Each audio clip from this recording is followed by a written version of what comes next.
All right, well, as the world waits for Donald Trump to make his address, we've got a fantastic guest with us, Gita Gopinath. Not at the moment with the IMF, but certainly somebody very closely looking at the economics of the world and the India story. But I suppose, Gita, the first question to ask you is Donald Trump. The world stands at a crossroads. Your thoughts? I think we are at multiple crossroads, and it's unclear which of them, which direction in which we will turn. So this is one of the situations where every speech is consequential, and in some ways maybe not as consequential as you think, because there will be big announcements. Whether those announcements truly stick by tomorrow, who knows? Yeah. I think all of this basically means that there's tremendous amounts of uncertainty. And yes, what is really quite... It affects markets around the world. We saw that yesterday. The FTSE suffered. Markets in India suffered as well. So that's where the uncertainty is also going to be felt.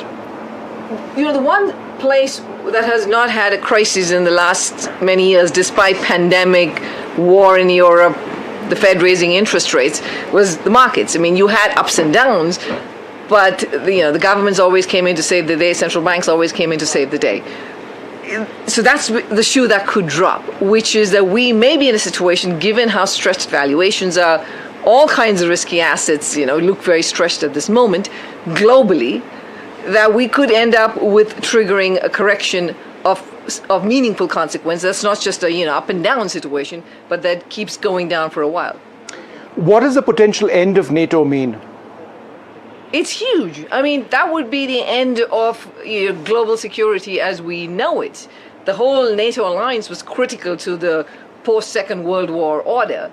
And, if that were to disrupt and there were internal conflicts, I think, it's complicated. It feels like an unsafe world. So tariffs versus counter tariffs. Trump has said if you don't back my Greenland plans, there's 10% tariffs, it'll go up to 20%. And some European nations are saying that they're going to tariff back. I mean, it's almost an absurd situation right now. If there is a tariff war between the major European countries and America, what does that mean? I think that would be another April 2nd. If you remember what happened April 2nd when you had the whole Liberation Day tariffs, markets really started tanking. And between 2nd and 5th was when they put a pause on it. The reason that President Trump put a pause on the tariffs was because something was going to break in markets. I mean, bond markets were struggling, stock markets were struggling across the board. So if we were in a true tit-for-tat war between the US and all its allies, we would see another event like April 2nd. Now, the good news maybe is that would be a disciplining factor and would lead to a rollback, because that's what we've seen in the past. Yeah. But that's what we're talking about. Is India a haven of stability in this present unpredictability all around us? India is certainly doing well. I mean, its growth rate is supposed to be 7.3%. Yeah, it's gone up. It's been revised upwards, yeah. Exactly, by the IMF. I think that's very good. It's benefiting also from ongoing reforms in the country. Good weather, the monsoons help always with rural consumption. So I think that is certain. But India is not completely insulated from events that are happening externally.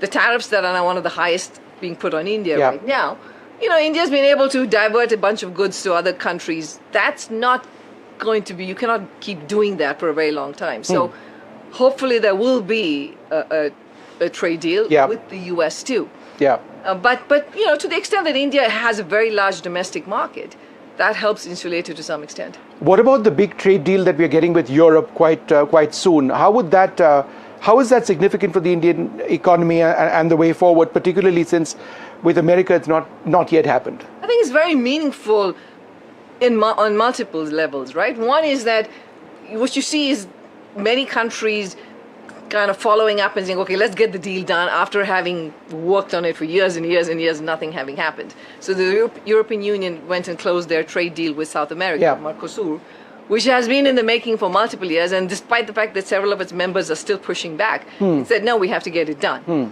So in that spirit, I think the European Union and India having a trade deal would also be a very strong signal of economic cooperation, of new alliances. And that's a sense in which this time is different from the 1920s and 30s, when you had, the Great Depression and everything that followed, was because at that time every country was just retaliating with tariffs against each other across the board. This time, it seems that countries say, no, we really can benefit from a predictable trading system. Yeah. So even if the US at this point doesn't want to play that game, the rest of us do. Absolutely. Geeta, great speaking to you. Thank you so much for being with us.